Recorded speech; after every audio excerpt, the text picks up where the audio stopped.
Atheism is older than Christianity. The first explicit atheists in Western civilization can be found among the ancient Greeks. The word atheism stems from the Greek atheos, or without God. The first self-proclaimed atheist was Diagoras of Melos, who lived in ancient Athens in the 5th century BC. Diagoras was a student of Democritus, the atomist philosopher.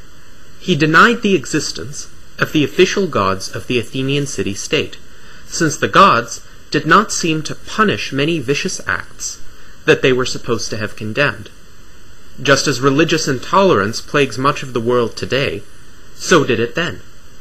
Diagoras was exiled from Athens for his overtly atheistic statements and spent the remainder of his life in Corinth. Circa 300 BC, Theodorus the atheist of Cyrene denied the existence of any gods and believed in a this-worldly purpose to life.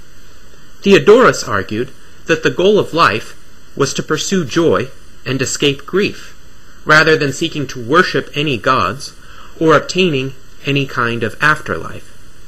Theodorus made the connection between prudence and joy, as well as between folly and grief, suggesting that it is our own wise conduct that leads to our joy, and our own foolish conduct that leads to our grief. Later writers, including Cicero and Plutarch, gave Theodorus the name Atheus, whence he became known as Theodorus the Atheist.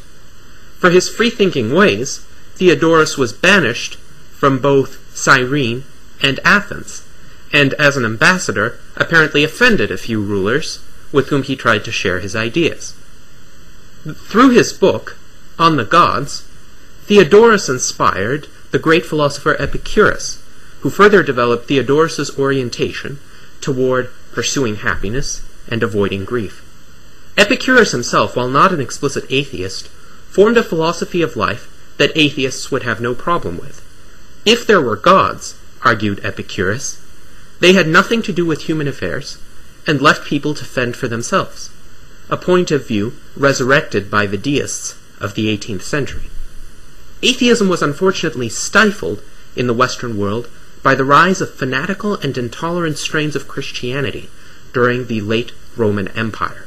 In 381 AD, the Roman Emperor Theodosius I issued a decree banning any religious or non-religious views departing from his official interpretation of Christian doctrine.